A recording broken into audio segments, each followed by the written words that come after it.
Principales apariciones marianas en España. Quinta parte. Mariofanías del siglo XX. Las apariciones de la Virgen Dolorosa en Ezquioga, Guipúzcoa, 1931, a los hermanos Antonia y Andrés Bereziartúa. Entre las apariciones de la Santísima Virgen María a lo largo de la historia, ninguna tan controvertida, impugnada y silenciada como las Mariofanías de Ezquioga entre 1931 y 1934. Estas se producen 50 años antes de las de Medjugorje, casi en las mismas fechas, finales de junio.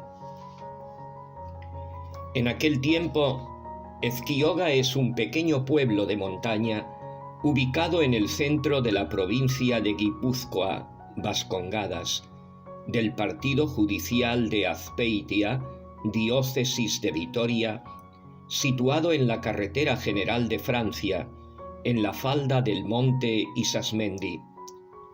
En 1965 se fusionó con el municipio de Itxaso, hasta que recientemente, en diciembre de 2016, se desanexionaron, por lo que Ezquioga volvió a ser municipio independiente bajo la denominación oficial de Ezquio.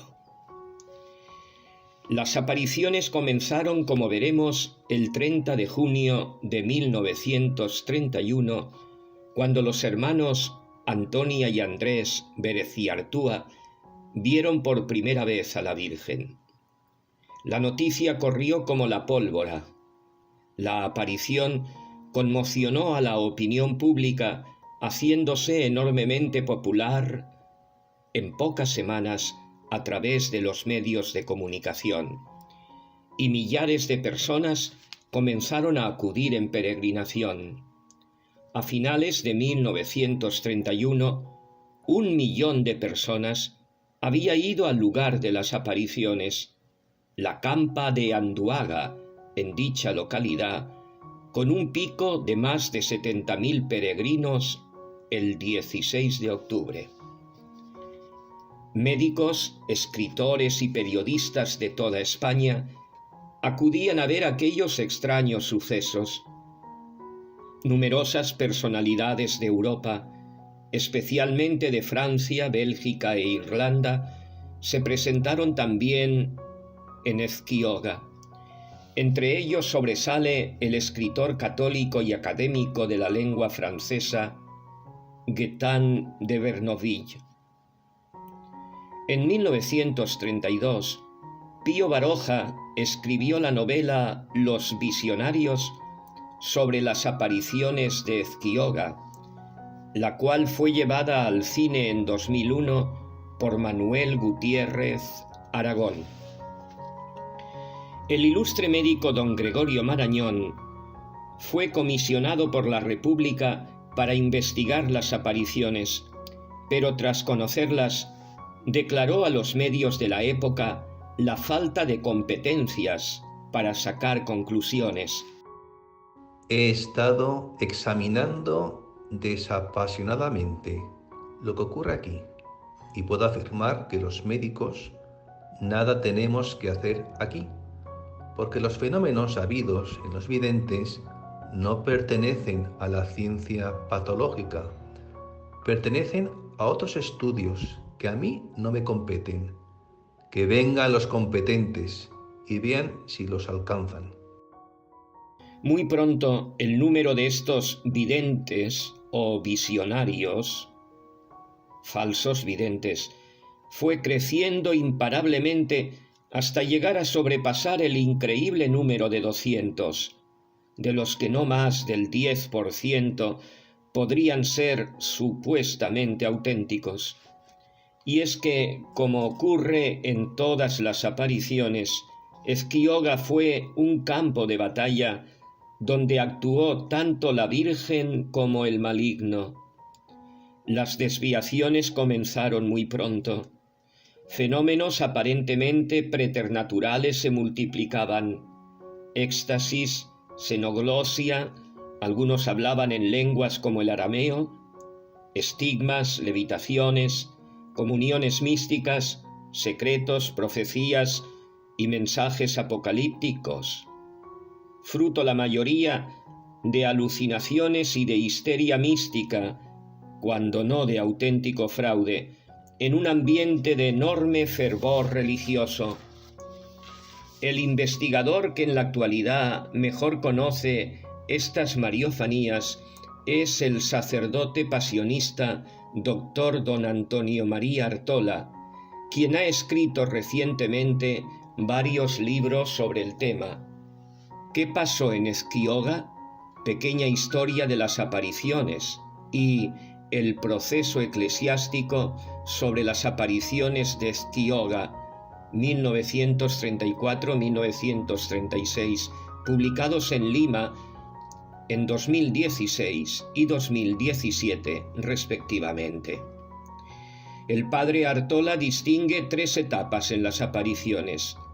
La primera se cierra el 8 de julio de 1931 con aroma sobrenatural, en la que solo hay 2 videntes, Antonia y Andrés. Entonces empieza una segunda, que llama carismática, en la que se da una cierta inducción mística por la que se suscita o despierta en varios peregrinos un nuevo fenómeno de visiones extáticas y mensajes proféticos. Segundo grupo de videntes. Esta termina el 31 de agosto de 1931. Es entonces cuando empieza una tercera, de unos 3 años de duración, en la que, ante el ambiente saturado de espiritualidad, se multiplican los visionarios, llegando a sobrepasar los 200, con abundante fenomenología paranormal y locuciones extáticas, y en la que no faltaban, como apuntamos, la histeria mística, las simulaciones y los hechos fraudulentos. Sea como fuere, en los primeros meses casi todos los sacerdotes, seminaristas y personas religiosas de Guipúzcoa y Vizcaya peregrinaron a Esquioga. Más tarde empezaron a llegar gente de toda España y del extranjero y a proliferar kioscos de venta de objetos religiosos como estampas, rosarios, etc. Es entonces cuando las apariciones empiezan a tomar un cariz político. Las autoridades de la diócesis, con el vicario general al frente, el obispo Mateo Mújica estaba desterrado en Francia por desafecto al régimen republicano, fueron posicionándose progresivamente en contra de las apariciones, llegando a perseguirlas activamente y reclamando incluso la intervención del Estado para ello. Sea como fuere, en la historia de las apariciones marianas, Esquioga aparece en la cabeza de todas las apariciones del siglo XX condenadas por la Iglesia, con la peculiaridad de sufrir 2 condenas. La primera condenación oficial fue diocesana, mediante una carta pastoral del 7 de septiembre de 1933, y la segunda, romana, del Santo Oficio, por decreto de 13 de junio de 1934. El 18 de junio se publicó en l'Observatore Romano. Las peregrinaciones fueron decreciendo notablemente sin llegar a desaparecer del todo, aún en nuestros días. A nosotros nos interesa conocer principalmente esa primera época de las apariciones y a los 2 videntes originales, los hermanos Bereciartúa. Todo lo que vino después de la primera semana no se puede considerar como sobrenatural o verdadero, sino más bien y como mucho preternatural, no venido pues del cielo, sino del mundo, o más bien del príncipe de este mundo, Satanás. Precisamente los procesos eclesiásticos que descalificaron las apariciones como falsas Estudiaron toda la fenomenología posterior, la que comenzó en la segunda época, cuando muy pronto, a partir del 7 de julio de 1931, empezaron las desviaciones, los hechos imaginarios sin sobrenaturalidad de los visionarios extáticos, iluminados o falsos videntes, que iban creciendo sin parar hasta llegar a 250. A este respecto, es bueno recordar cómo algunas de las apariciones marianas aprobadas por la Iglesia fueron primero perseguidas y declaradas falsas, como las de Nuestra Señora de todos los pueblos de Ámsterdam, y que el proceso eclesiástico de las apariciones de Ezquioga no investigó ni los hechos ocurridos esa primera semana, ni a los videntes originales. De otra suerte, cuando la aldea pasó a ser parte de la diócesis de San Sebastián, creada el 2 de diciembre de 1949, desvinculándose de la de Vitoria, el obispo de la nueva diócesis, Monseñor Jaime Font i Andreu, levantó en 1952 las prohibiciones impuestas por el obispo Mújica. De ahí que sea necesaria una revisión histórica y teológica, sobre todo de las apariciones de la primera semana a los hermanos Antonia y Andrés. Tanto la Iglesia como las autoridades republicanas estaban interesadas en cortar el movimiento, y Ezquioga se convirtió, a partir de 1934, en un lugar muy poco frecuentado y casi proscrito. La Iglesia fue posicionándose en contra de las apariciones principalmente por temor a verse enredada en algún tipo de conspiración política contra la República, y por el rechazo que causaba entre los sectores nacionalistas vascos del clero la orientación política de sesgo españolista que entendían estaba tomando el movimiento de Ezquioga. Sea como fuere, la acusación de conspiración religiosa en contra del gobierno republicano era creciente. Se veían relaciones similares entre Ezquioga y la República Española como las que había entre Fátima y Rusia.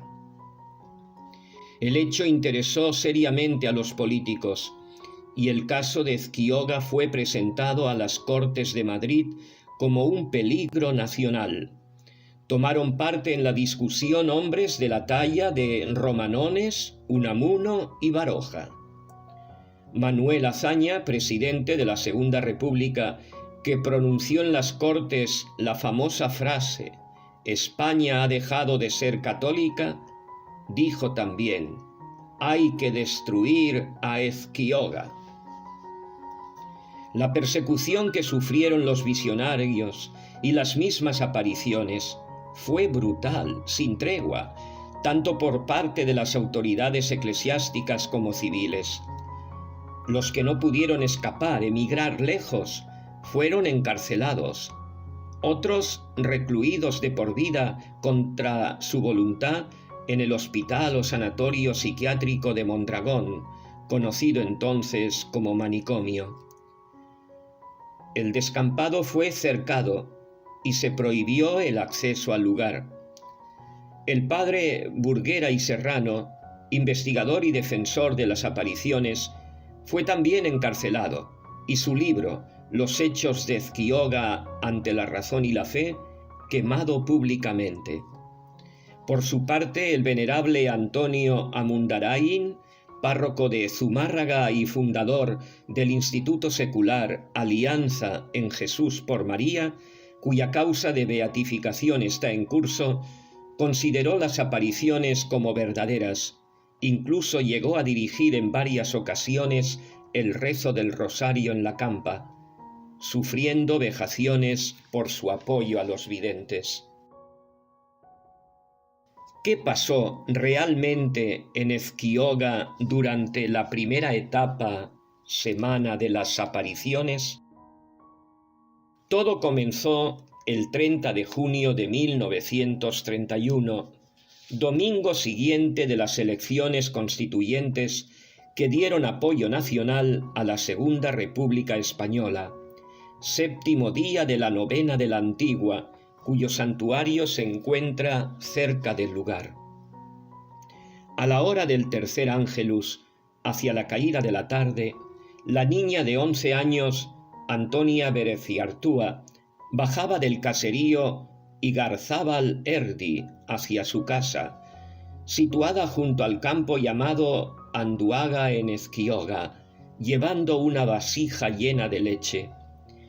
Al llegar al lugar en que su sendero cruza con el que va del caserío Basterreche hacia la vecina fuente, se encuentra con su hermano de 7 años, Andresito. En este momento, Antonia se para y de pronto en unos robles cercanos ve a la Virgen. Volviendo la cara inmediatamente hacia su hermanito, le dice en vascuence: no saben hablar en castellano: «Mira a la Virgen». Entonces Andrés vuelve la cabeza y la ve también. Ambos se arrodillan inmediatamente. La señora, bellísima, lleva un vestido blanco y un manto negro con una corona luminosa, un cúmulo de estrellas brillando en sus cabellos. En el brazo izquierdo sostiene al niño Jesús, vestido de blanco, y en la mano derecha algo que parece un pañuelo.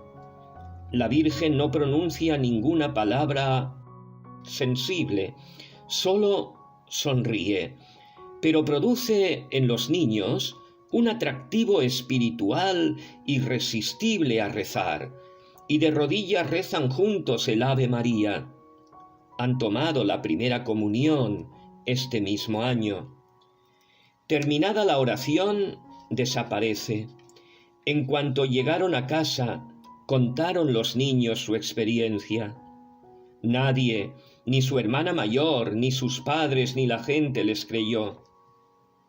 No obstante, las habladurías se extendieron hasta la vecina Zumárraga, cuyos párroco y coadjutor se interesaron por la historia de los hermanos Bereziartúa.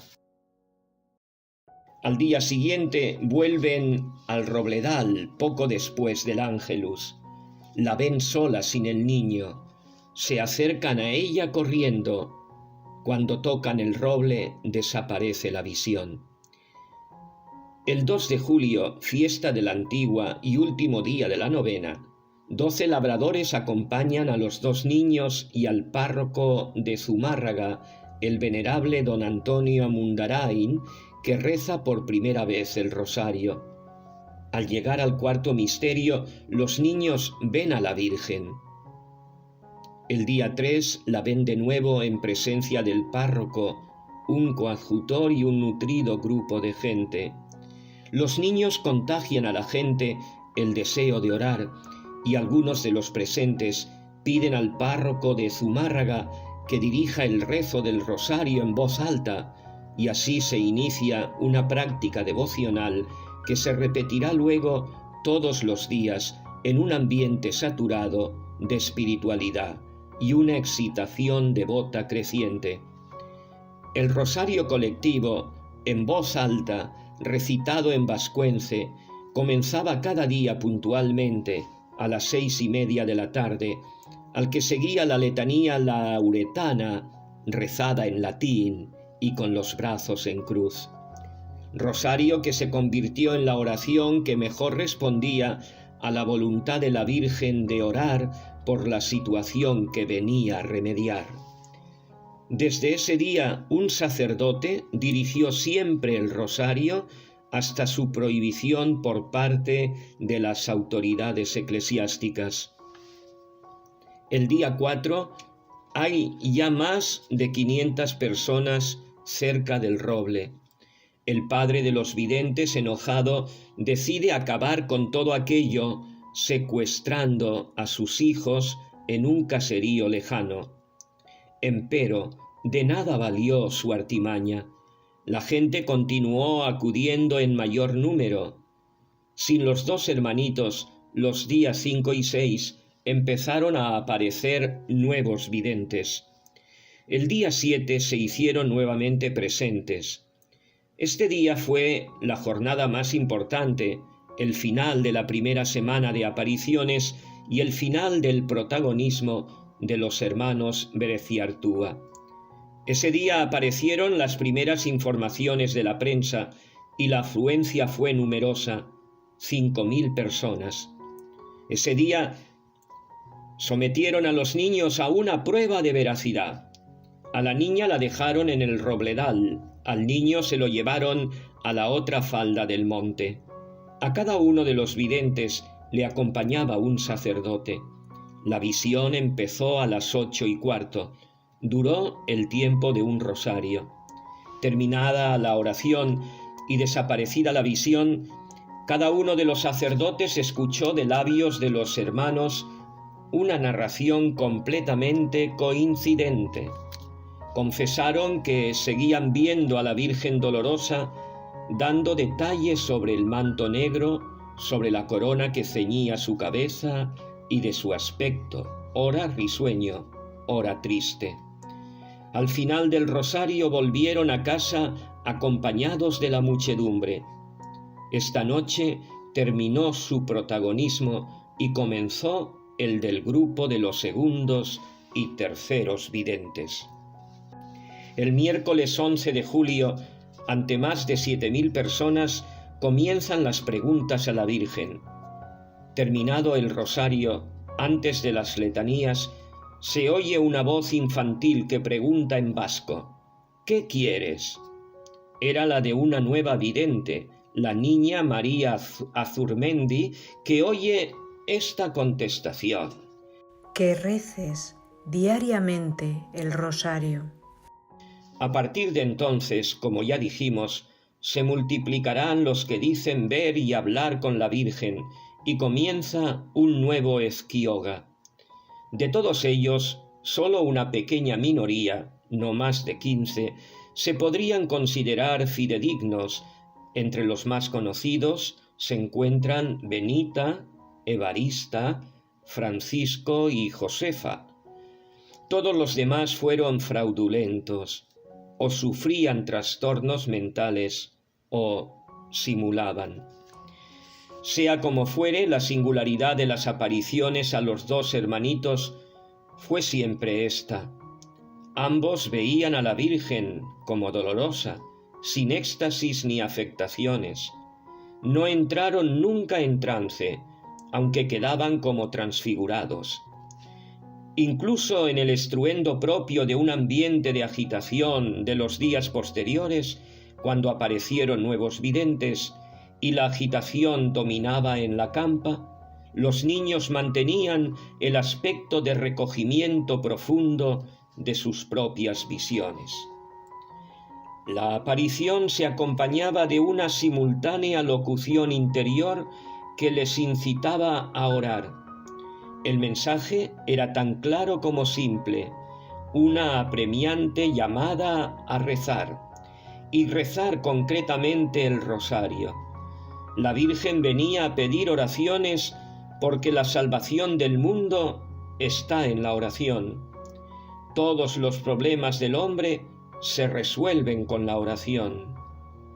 Ciertamente la Virgen no les habló, no hubo locución externa, ni dijo o explicó el porqué. Pero la situación social, político-religiosa de España hablaba con suficiente fuerza para comprender cuál era el motivo por el que venía a pedir oraciones y súplicas. El rezo comunitario del Santo Rosario fue el que provocó las visiones de conversión y otros fenómenos a modo de una onda expansiva que partía de la persona de los videntes Bereciartúa. La realidad contagiosa de Esquioga era, pues, este rezo masivo que por su seriedad y fervor suscitaba efectos espirituales que atraían a la gente de una manera inexplicable. Los nuevos videntes interrumpían con frecuencia el rezo con espontáneas exclamaciones que enardecían al devoto público. Así se creó una maravillosa interacción entre el pueblo, los sacerdotes que dirigían el rezo y los videntes que lanzaban al aire sus gritos de oración. El efecto era como el oleaje de un océano místico que arrastraba a la multitud.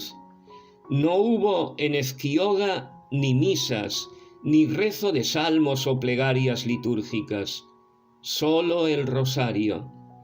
Era un inmenso clamor de la muchedumbre enardecida por la piedad y el fervor. Los nuevos videntes describían a la Virgen como una Mater dolorosa.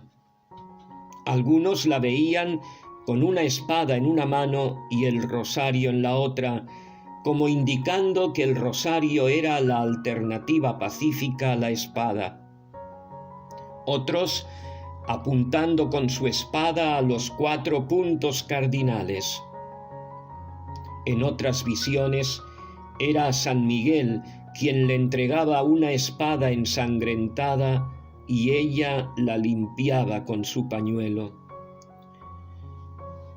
Para finalizar, y solo a modo de resumen escueto, diremos que entre los mensajes recibidos por estos nuevos videntes destacó la predicción de la Guerra Civil Española de 1936 a 1939. Dentro de 5 años justos se iniciará una guerra entre católicos y no católicos. Un ángel salvador será el destructor de la República. También se multiplicaron los mensajes apocalípticos. Citamos solo como muestra los siguientes.